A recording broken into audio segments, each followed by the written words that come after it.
Hadirin yang dimuliakan oleh Allah Subhanahu wa taala, alhamdulillah, puja-puji syukur kita hanturkan kepada Allah Subhanahu wa taala, yang mana Allah Subhanahu wa taala sampai saat ini masih memberikan kita kesempatan, kesehatan, waktu luang untuk kita menghidupkan dan menjalankan daripada ibadah di dalam bulan suci Ramadan. Wabil khusus Allah Subhanahu wa taala masih memberikan kita sebuah kenikmatan yang sangat besar, yaitu Allah masih tetap senantiasa menjadikan kita menjadi bagian umat Nabi Muhammad sallallahu alaihi wasallam, yang mana kita menjadi mulia karena Nabi Muhammad sallallahu alaihi wasallam, sehingga tidak ada dalam sejarah umat-umat Nabi terdahulu yang nama mereka pernah disebutkan di dalam kitab suci mereka, kecuali kita umat Nabi Muhammad yang disebutkan di dalam kitab suci kita, yaitu Al-Quranul Karim. Sebagaimana Allah Subhanahu wa ta'ala firmankan, kuntum khairu ummatin ukhrijat linnas, kalian wahai umat Nabi Muhammad adalah sebaik-baiknya umat yang diciptakan dari kalangan manusia. Kita mulia karena Nabi Muhammad sallallahu alaihi wasallam, walaupun Nabi Muhammad saat ini telah meninggalkan kita. Di dalam sebuah hadis Nabi Muhammad sallallahu alaihi wasallam sabdakan, hayati khairul lakum wa mamati khairul lakum.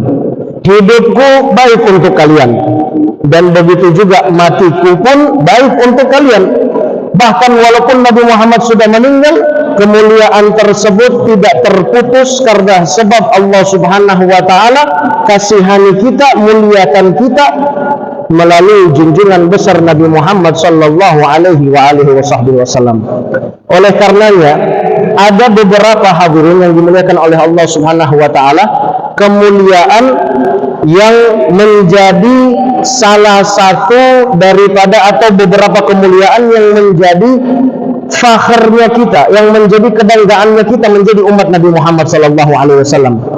Maka insya Allah akan kita bahas satu-satu dengan waktu yang telah diberikan saat ini. Yang pertama, umat kita atau umatnya Nabi Muhammad sallallahu alaihi wasallam ini adalah salah satu umat yang sangat-sangat gampang untuk melakukan kebaikan, sangat-sangat mudah untuk mendapatkan pahala dari Allah Subhanahu wa ta'ala. Dimanapun kita ada kesempatan ataupun peluang melakukan kebaikan, kemudian ketika kita lakukan, maka di situ juga akan terdapat pahala dari Allah Subhanahu wa ta'ala, berbuah manis daripada amal yang kita lakukan tersebut. Di antaranya sholat. Allah Subhanahu wa ta'ala mewajibkan kita sholat. Akan tetapi Allah Subhanahu wa ta'ala tidak mempersulit cara melakukan sholat tersebut. Dimanapun kita berada, kapanpun kita berada, ketika datang waktu masuknya sholat, maka kita boleh melakukan sholat tersebut. Bahkan cara bersucinya pun sudah dimudahkan oleh Allah Subhanahu wa ta'ala, dan tempat dimanapun kita bisa untuk melakukan sholat di situ. Sebagaimana Nabi Muhammad SAW mengatakan, "Utitu khamsan lam yu'tahunna ahadun minal anbiya qabli." Aku diberikan oleh Allah Subhanahu wa taala kemuliaan, 5 kemuliaan yang mana yang Allah tidak berikan kepada nabi-nabi sebelumku. Yang pertama di antara daripada 5 tersebut adalah waju'ilat liyal masjidan wa tahura fa ayyuma rajulin min ummati adrakathu shalah falyusalli. Allah jadikan untukku dan untuk umatku tanah yang ada di muka bumi ini semuanya suci. Siapapun daripada umatku yang mendapati sholat, maka sholatlah. Jadi sudah tidak ada alasan bagi kita untuk meninggalkan sholat dengan alasan tidak ada tempat untuk sholat. Karena dimanapun mau kita dapatin sholat, mau kita sholat, maka boleh dan sah sholat di situ. Kita mau sholat di trotoar silahkan, kita mau sholat di jalan raya silahkan, kita mau sholat dimanapun diperbolehkan oleh syariat, karena ini adalah ibadah yang pahalanya besar, tapi cara untuk melakukannya sangat-sangat gampang. Lalu kemudian di dalam Islam itu, jika kita tertinggal daripada pahala-pahala yang sulit yang sekiranya tidak mampu untuk kita lakukan, maka berkat Nabi Muhammad SAW, dan ini kekhususan umat Nabi Muhammad, kita bisa melakukan sesuatu amalan yang mana amalan tersebut bisa menandingi daripada pahalanya sesuatu yang tidak bisa kita lakukan. Contohnya sedekah. Sedekah ini kan adalah sebuah amalan yang mungkin hanya bisa dilakukan oleh orang-orang yang berduit, oleh orang-orang yang punya uang. Akan tetapi ada kalimat thayyibah, ucapan-ucapan yang baik, yang mana dia pahalanya setara dengan pahala sedekah. Sebagaimana di dalam hadis, Nabi Muhammad SAW pernah suatu saat dicurhati oleh sahabat. Itu sahabat ngomong kepada Nabi Muhammad, "Ya Rasulullah, zahaba ahlud dusur bil ujur, yusalluna kama nusalli, wa yasumuna kama nasumu, wa yatasaddaquna bi fuduli amwalihim." Ya Rasulullah, telah pergi orang-orang kaya membawa pahala yang begitu banyak. Padahal mereka sholat sama seperti kita sholat, mereka puasa sama seperti kita puasa, tapi mereka memiliki kelebihan harta yang bisa mereka gunakan untuk bersedekah. Apa jawabnya Nabi Muhammad SAW? Awalam qad ja'alallahu lakum ma tasaddaqun? Bukankah Allah telah menjadikan kalian sebuah amalan yang jika kalian lakukan maka pahalanya sama seperti sedekah? Inna bikulli tasbihatin shadaqah, wa bikulli takbiratin shadaqah, wa bikulli tahlilatin shadaqah, wa bikulli tahmidatin shadaqah. Sesungguhnya setiap lafaz tahlil la ilaha illallah sedekah. Setiap lafaz takbir Allahu Akbar sedekah. Setiap lafaz tahmid alhamdulillah sedekah. Wa amrun bil ma'ruf sedekah.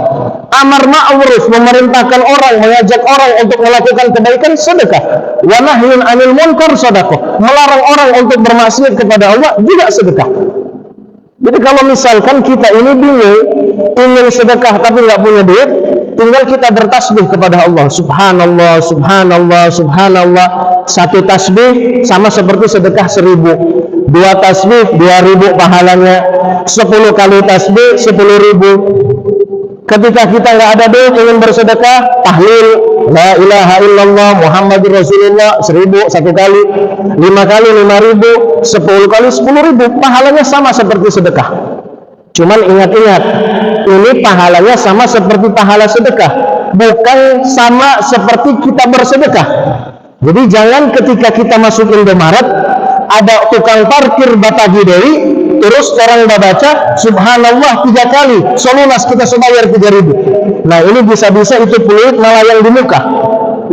Jadi ini pahalanya sama seperti pahala sedekah. Biasanya tuh manusia ini, mereka yang paling sumpek adalah mereka yang banyak utang. Semakin banyak itu utang, semakin sumpek, bahkan tidak bisa tidur.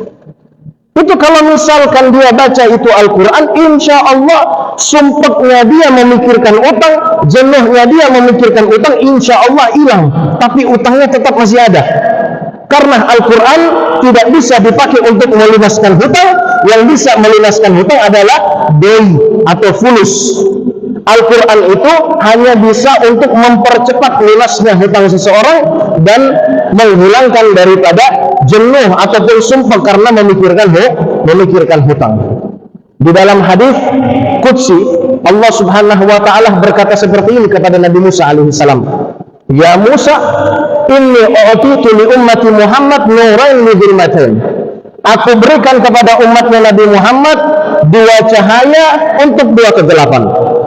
Nabi Musa bertanya, ya Allah, apa 2 cahaya dan 2 kegelapan tersebut?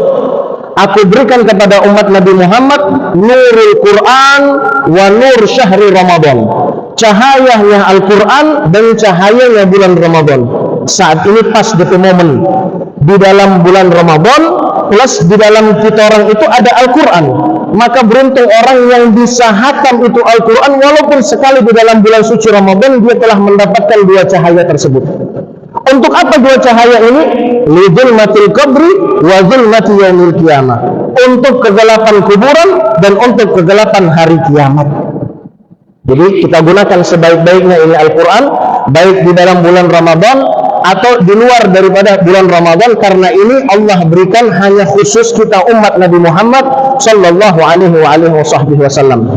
Terakhir, termasuk daripada salah satu yang Allah berikan untuk umat Nabi Muhammad sallallahu alaihi wasallam adalah Lailatul Qadar.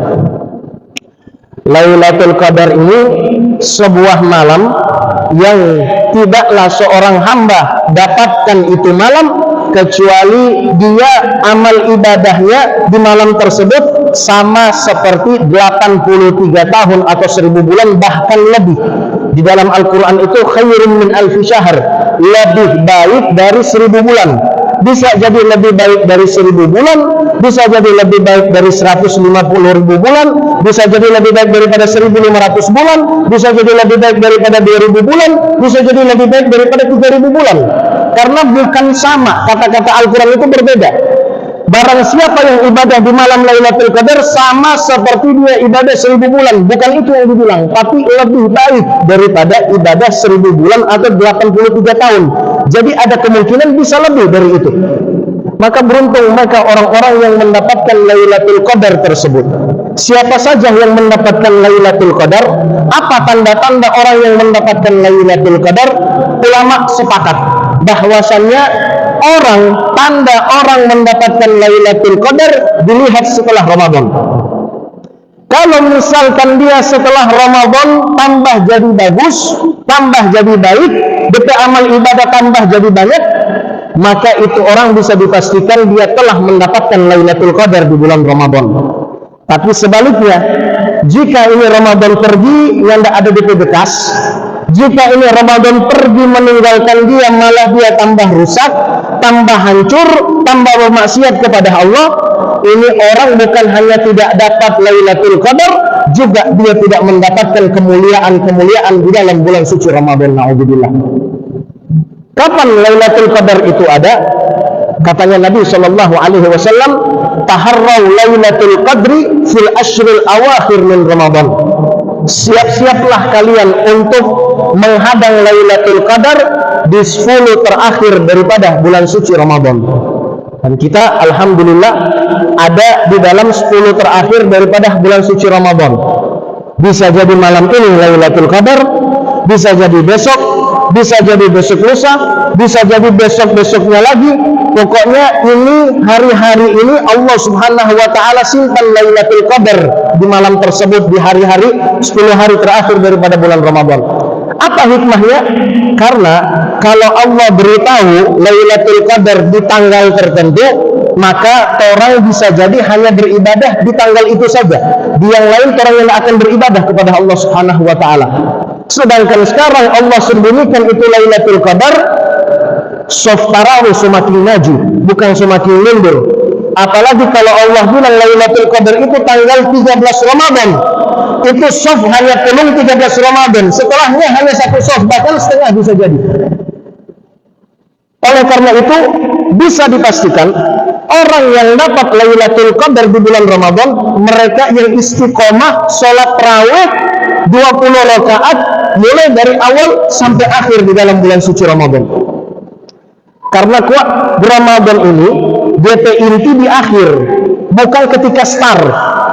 Ketika start sampai pertengahan itu hanya ujian. Siapa kira-kira daripada hambanya Allah Subhanahu wa taala ini yang kuat beribadah sehingga dia mendapatkan Lailatul Qadar? Buktinya pertengahan dan semundur semua. Ada pada cari diskon di mall, padahal diskonnya Allah lebih besar di 10 terakhir daripada bulan suci Ramadan. Baku pusing dengan baju baru, padahal itu baju baru tidak bisa menghalang dia daripada siksaan api neraka.